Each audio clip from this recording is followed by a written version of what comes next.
আসসালামু আলাইকুম রহমতুল্লাহি ওবরাকাতুহু। আজকে আমরা যে অধ্যায়টা নিয়ে আলোচনা করব এই অধ্যায়টার নাম হচ্ছে রিস্ক অ্যান্ড রিটার্ন। এই অধ্যায়টা থেকে মূলত আমরা জানতে পারি আমরা যেখানে বিনিয়োগ করছি ওইখান থেকে আমরা কী পরিমাণ রিটার্ন পাবো, আমাদের এক্সপেক্টেড রিটার্নটা কেমন হবে। আবার আমরা জানতে পারবো যে আমরা যেখানে বিনিয়োগ করছি সেখানে আমাদের কী পরিমাণ ঝুঁকি রয়েছে, এমন আরও কিছু তথ্য আমরা এই অধ্যায় থেকে জানতে পারবো। এই অধ্যায়টা মূলত একটি সূত্র নির্ভর অধ্যায়। এরপর আমাদেরকে এই অধ্যায়ের ম্যাথগুলো সলিউশন করার জন্য কিছু সূত্র শিখতে হবে। এরপর আমাদের 2 নম্বর পেজটাতে মুভ করেন।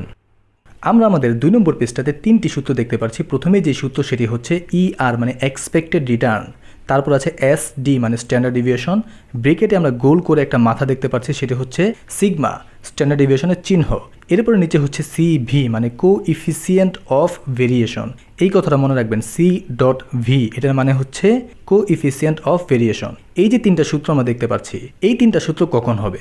যখন প্রশ্নের মধ্যে প্রবাবিলিটি মানে সম্ভাবনা দেওয়া থাকবে, যখন প্রবাবিলিটি এই মানটা প্রশ্নের মধ্যে দেওয়া থাকবে তখন আমাদের এক্সপেক্টেড রিটার্নের এই সূত্রটা হবে। আমাদের expected return, standard deviation, CV এই 3টার আলাদা আলাদা আরও সূত্র আছে, কিন্তু এই 3টা সূত্র কখন হবে? যখন আমাদের প্রশ্নের মধ্যে প্রবাবিলিটি এই মানটা দেওয়া থাকবে। আশা করি এই ব্যাপারটা ভালো মতো মনে রাখবেন। এখন প্রথমে আমাদের এক্সপেক্টেড রিটার্নের যে সূত্রটা এখানে দেওয়া আছে R1 × P1, R মানে হচ্ছে রিটার্ন আর P মানে হচ্ছে প্রবাবিলিটি। এখন প্রশ্নে যতগুলি R এবং P দেওয়া থাকবে আমাদের এখানে অতটা পর্যন্ত R এবং P এর মান নিতে হবে। ধরে নেই প্রশ্নের মধ্যে 6টি R এবং 6টি P এর মান দেওয়া আছে, সুতরাং আমরা সূত্রের মধ্যে R6 × P6 পর্যন্ত নিব এবং নিচে স্ট্যান্ডার্ড ডিভিয়েশনের মানটা এবং কোএফিসিয়েন্ট অফ ভেরিয়েশনের মানটাও আমরা এই সূত্র দিয়ে বের করব। কখন বের করব? যখন প্রবাবিলিটি প্রশ্নের মধ্যে দেওয়া থাকবে। এই যে নিচে CV মানে কোএফিসিয়েন্ট অফ ভেরিয়েশনের সূত্রটা, এই সূত্রটা কি? Standard deviation divided expected return. উপরে যে আমরা এক্সপেক্টেড রিটার্ন এবং স্ট্যান্ডার্ড ডিভিয়েশন বের করলাম, এই দুইটা মান ব্যবহার করে আমাদেরকে CV মানে কোএফিসিয়েন্ট অফ ভেরিয়েশনের মানটা বের করতে হবে। এরপর আমাদের 3 নম্বর পেজটাতে মুভ করেন।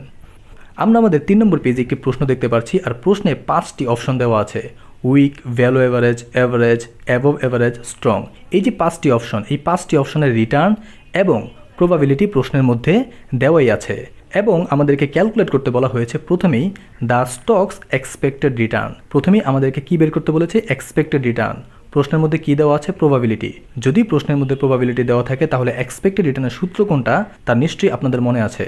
এরপরে বের করতে বলা হয়েছে স্ট্যান্ডার্ড ডিভিয়েশন এবং সর্বশেষে কোএফিসিয়েন্ট অফ ভেরিয়েশন। আমরা আমাদের 2 নম্বর পেজে যেই 3টা সূত্র শিখে আসছি, এইখানে আমাদের অঙ্কের মধ্যে ওই 3টা রিকোয়ারমেন্টই বের করতে বলেছে। এরপর আমাদের 4 নম্বর পেজটাতে মুভ করেন।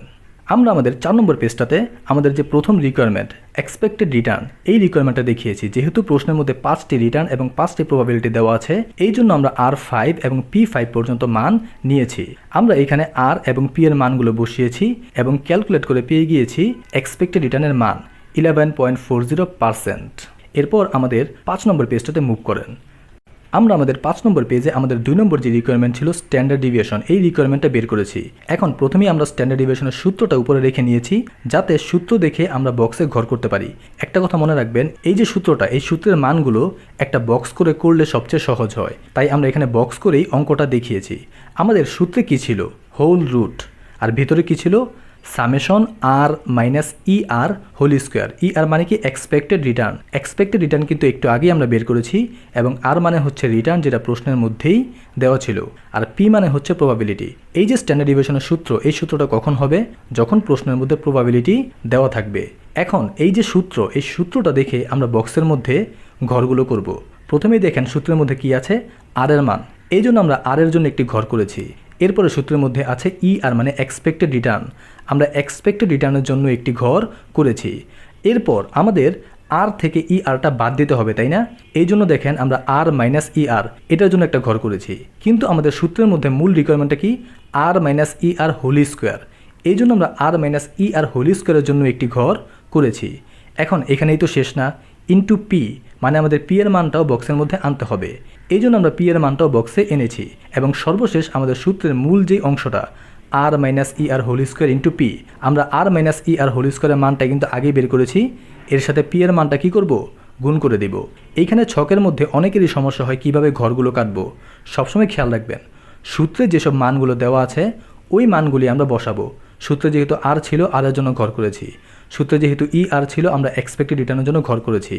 সূত্রে ছিল আর মাইনাস ই আর, আমরা আর মাইনাস ই আরের জন্য ঘর করেছি। সূত্রে ছিল আর মাইনাস ই আর হোল স্কোয়ার, আমরা আর মাইনাস ই আরের মানটাকে স্কোয়ার করে ঘর করেছি। সূত্রে ছিল পি, পি এর জন্য ঘর করেছি। এবং সর্বশেষ আর মাইনাস ই আর হোল স্কোয়ার ইন্টু পি, এটার জন্য আমরা ঘর করেছি। যখনই আমরা স্ট্যান্ডার্ড ডিভিয়েশনের মানটা বের করব তখনই আমরা এমন করে বক্স করে নিব। আমাদের প্রশ্নের মধ্যে আর এর মানটা দেওয়া ছিল, এখানে আমরা আর এর মানটা বসিয়েছি এবং আমাদের 1 নম্বর রিকোয়ারমেন্টে এক্সপেক্টেড রিটার্নের মানটা বের করেছি, ওইটাও আমরা বসিয়েছি। তারপরে এই যে আর থেকে ই আরটা বাদ দিয়েছি। এরপরে ঘরে আমরা এটাকে স্কোয়ার করেছি, তারপরে পি এর মানটা বসিয়েছি। এরপরে আর মাইনাস ই আর হোল স্কোয়ার এই মানটার সাথে আমরা পি গুণ করেছি। এখন আমাদের তো সামেশন লাগবে, তাই না? এখানে আমরা সবগুলো আর মাইনাস ই আর হোল স্কোয়ার ইন্টু পি এই মানগুলোকে আমরা যোগ করে সামেশন বের করেছি। এরপর আমরা সূত্রের মধ্যে এই যে সামেশন আর মাইনাস ই আর হোল স্কোয়ার ইন্টু পি এই মানটাও তো আমরা বক্সের মাধ্যমেই বের করলাম। আমরা জাস্ট মানটা বসালাম এবং মানটাকে রুট ওভার করলাম এবং আমাদের স্ট্যান্ডার্ড ডিভিয়েশনের মানটা পেয়ে গেলাম। একটা কথা ভালো মতো খেয়াল রাখবেন, যখন প্রবাবিলিটি দেওয়া থাকবে তখন কিন্তু এই সূত্রটা হবে এবং সূত্র দেখে আমরা বক্সের মধ্যে ঘরগুলো করব এবং ওই বক্স থেকে মানটা এনে জাস্ট সূত্রের মধ্যে বসাই দিব এবং রুট ওভার করব। তাহলে আমরা আমাদের স্ট্যান্ডার্ড ডিভিয়েশনের মানটা পেয়ে যাব। এরপর আমাদের 6 নম্বর পেজটাতে মুভ করেন।